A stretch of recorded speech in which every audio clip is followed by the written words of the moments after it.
adalah akan datang kepada kamu tabut, peti atau kotak.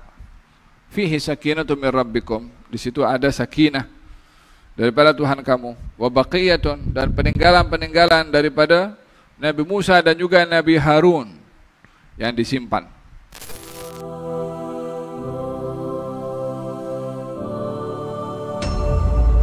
Pada kisah Nabi Daud alaihissalam ketika berperang melawan Jalut, Allah Subhanahu wa taala melantik Talut sebagai panglima perang. Innallaha qad ba'atha lakum Taluta malika. Allah telah menghantar kamu Talut untuk menjadi ketua. Katanya, anna yakunu lahul mulku alaina wa nahnu ahaqqu bil mulki minhu wa lam yu'ta sa'atan minal mal. Talut tak boleh jadi ketua, dia tak punya duit.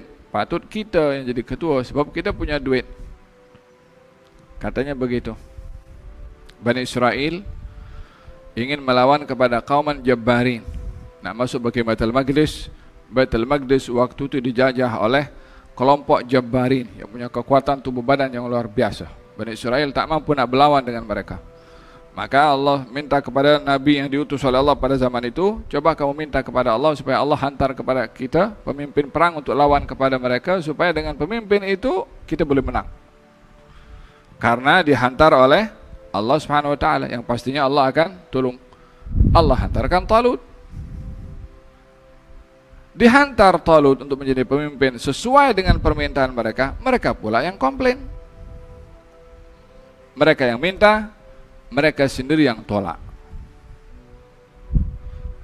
Patutnya kita jadi pemimpin. Pasal apa? Pasal dia tak punya duit. Neraca material yang menjadi ukuran kepada kepimpinan dan kekuasaan dahulu dan sekarang. Jadi yang berkuasa pada hakikatnya bukan personality orang itu layak memimpin atau tidak. Yang berkuasa duit. Bukan hanya personality orang itu layak atau tidak, duit yang berkuasa. Punya duit boleh lantik. Katanya kalau tak boleh kalau tak boleh berkuasa, beli orang untuk berkuasa.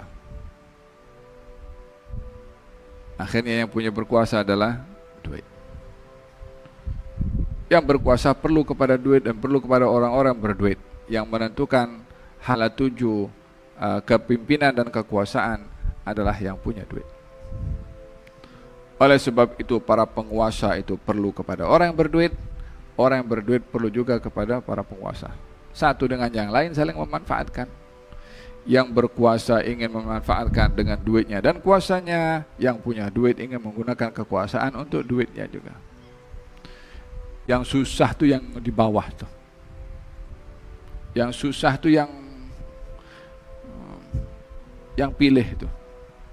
Yang susah tu yang merana itu.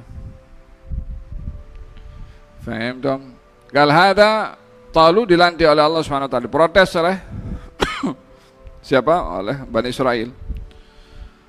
Kata Nabi yang diutus oleh Allah mengatakan, inna ayata mulkihi an ya'tiyakumut tabut fihi sakinatun min rabbikum wa baqiyatun mimma taraka alu Musa wa alu Haruna tahmiluhul malaikah. Kalau tanda kalau Talut ini adalah seorang pemimpin, adalah akan datang kepada kamu tabut, peti atau kotak. Fihi sakinatun min rabbikum, di situ ada sakinah daripada Tuhan kamu. Wa baqiyatun, dan peninggalan-peninggalan daripada Nabi Musa dan juga Nabi Harun yang disimpan. Talut hidup di zaman setelah Nabi Musa dan Nabi Harun. Nabi Daud hidup di zaman setelah Nabi Musa dan Nabi Harun. Di zaman Nabi Musa dan Nabi Harun yang berjaya membawa Bani Israel selamat daripada Firaun, dan mulalah Bani Israel bertapak berkembang biak. Mulalah Bani Israel itu setelah generasi Nabi Musa sudah mula masuk ke Baitul Maqdis, dan pada waktu zaman Nabi Daud sempat dihalau oleh golongan Jabbarin. Sempat mereka memiliki satu kekuasaan dan berlakulah pergolakan demi pergolakan karena fitnah kuasa. Falhasil di zaman yang bertukar generasi daripada Nabi Musa sampai kepada Nabi Daud alaihissalam, apa yang ditinggalkan oleh Nabi Musa dan Nabi Harun berupa pakaiannya, tongkatnya, dan barang-barang yang menjadi milik Nabi Musa dan Nabi Harun itu disimpan dalam kotak. Disimpan di dalam kotak. Apa tujuannya? Tujuannya adalah menjadikan itu sebagai ingatan mereka kepada nabi-nabi mereka, untuk memperkuat hubungan mereka dengan nabi yang diutus oleh Allah SWT, dengan melihat peninggalan-peninggalannya, dan juga dijadikan sebagai wasilah untuk mendapatkan pertolongan daripada Allah supaya menang dalam perang. Dahulu mereka kalau berperang itu kotak di bawah, dan bermohon kepada Allah SWT untuk diberi kemenangan dengan bertawassul dengan peninggalan-peninggalan para anbiya dan juga para rasul. Katanya kotak itu tahmiluhul malaikah, dibawa oleh malaikat. Macam mana dibawa oleh malaikat? Itu kotak yang ada peninggalan Nabi Musa dan Nabi Harun ada di Baitul Maqdis. Sementara Bani Israel waktu itu dihalau daripada Baitul Maqdis dan keluar daripada Baitul Maqdis. Jadi mereka berada di luar. Nak masuk ni kena berlawanlah dengan tu Jabbarin. Jadi katanya dalam ayat tadi Allah berfirman, kotak yang ada di Baitul Maqdis yang sedang dikuasai oleh golongan Jabbarin nanti akan dibawa itu kotak oleh malaikat. Kemana? Ke tempat Bani Israel yang sedang bersiap dengan tentera itu untuk melawan kepada golongan Jabbarin. Tahmiluhu al-malaikah. Kenapa tidak dibiarkan kotak itu kat situ saja, kita perang saja tanpa bawa kotak itu? Kenapa? Apa pasal itu kotak di Baitul Maqdis dibawa keluar, dibawa oleh malaikat? Itu Bani Israel tak boleh nampak kepada malaikat, nampak kotak je jalan. Yang bawa malaikat, karena mata manusia tidak mampu melihat malaikat.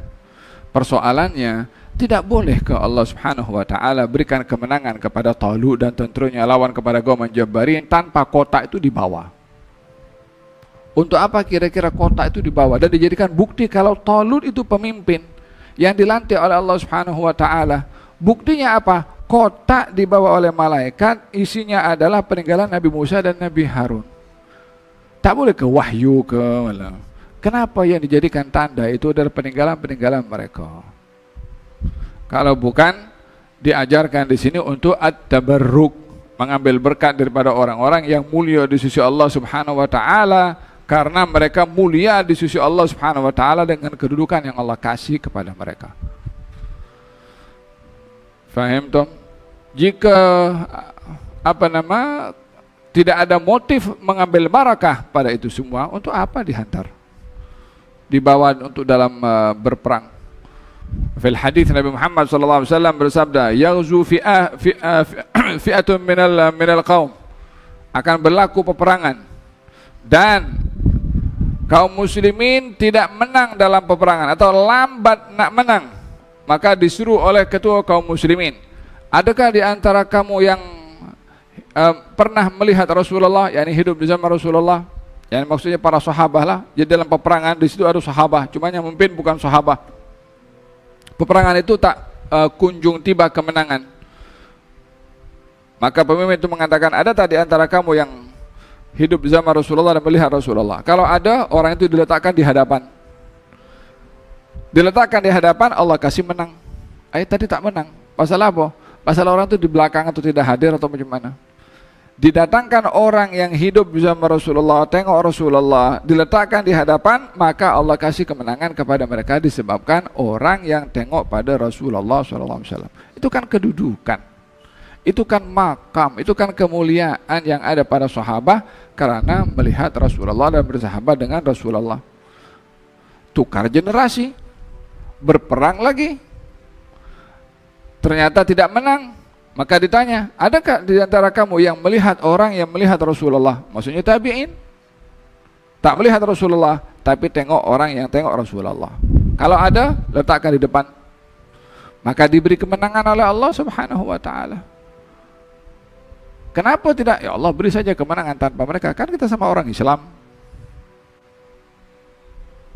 Dijadikan sunnatullah untuk ada hubungan dengan orang yang saleh dalam perang, dalam kita punya ibadah, dalam kita bersahabat, dalam kita punya pergaulan, dalam kita punya lingkungan, untuk rapat dengan orang-orang saleh. Jangan sampai hidup tidak kenal atau tidak bersama dengan orang yang saleh. Karena mereka umpama lampu yang menunjukkan jalan kita kepada Allah Subhanahu wa taala. Generasi yang ketiga, perang tak kunjung tiba. Ini fil hadis Nabi cerita. Maka ditanya, adakah di antara kamu yang tengok orang, yang tengok Rasulullah SAW? 3 generasi.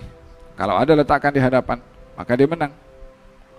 Yang memberi kemenangan adalah Allah Subhanahu wa taala. Asbabnya itu adalah orang-orang yang mulia di sisi Allah Subhanahu wa taala. Dengan demikian, pemberian daripada Allah Subhanahu wa taala terkait dengan kebaikan yang diberikan kepada orang beriman melalui perantara dan wasilah, kadang-kadang melalui orang, kadang-kadang melalui barang. Kadang-kadang melalui orang, kadang-kadang melalui barang. Melalui orang, ya seperti tadi hadis yang orang dibawa dalam peperang. Melalui barang, ya seperti peninggalan Nabi Musa dan juga Nabi Harun alaihissalam. Dalam Quranul Karim Allah Subhanahu wa taala ceritakan tentang Nabi Yakub ambil berkat daripada Nabi Yusuf punya pakaian. Dibawa daripada Mesir pergi ke Palestin, sudah dekat dengan Palestin, kata Nabi Yakub, inni la ajidu riha Yusuf, saya boleh menghidup baunya Yusuf. Ya Yakub alaihissalam, Yusuf itu berada di Mesir, sudah pun sekian lama ada di Mesir, takkan baru sekarang kau boleh cium.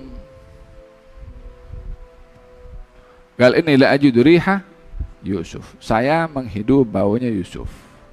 Bila dia menghidup? Ketika pakaiannya dibawa daripada Mesir menuju ke Palestin. Sudah dekat tuh. Faham tuh? Kalau dimaksudkan itu tidak ada barakah, untuk apa Nabi Yusuf buka pakaiannya, dilipat berikan kepada abangnya, letakkan di wajah ayah saya, maka dia akan berubah, matanya boleh melihat. Diambil itu pakaian, dibawa daripada Mesir, pergi ke Palestin, letakkan pada muka Nabi Yakub, maka matanya boleh melihat. Tak ada ubat mata, tak ada operation, tak ada pakai laser, tak apa. Apa yang ada pada pakaian Nabi Yusuf? Yang lekat dengan tubuh badannya. Mungkin keringat, mungkin dia lekat dengan badannya. Kalau bukan oleh karena barakah yang diletakkan oleh Allah pada orang-orang yang mulia di sisi Allah Subhanahu wa taala. Faham tuh? Ianya bukan karena keringat, bukan karena bahan kainnya, bukan karena kulitnya Nabi Yusuf, bukan, makam yang Allah kasih, kedudukan yang Allah kasih. Satu hari Imam Syafi'i melihat dalam mimpinya kalau Rasulullah sallallahu alaihi wasallam berpesan kepadanya. Imam Al-Baihaqi ada cerita. Katanya Imam Syafi'i melihat dalam mimpi Rasulullah sallallahu alaihi wasallam. Katanya sampaikan kepada Ahmad bin Hanbal untuk dia bersabar akan fitnah yang akan berlaku kepada dia. Dan dia adalah orang yang selamat. Esok hari Imam Syafi'i perintahkan anak muridnya atau anak buahnya pergi sana jumpa dengan Imam Ahmad bin Hanbal, beritahu tentang surat ini. Jadi tak diceritakan kepada orang itu, hanya dalam surat. Tulis, lipat, serahkan.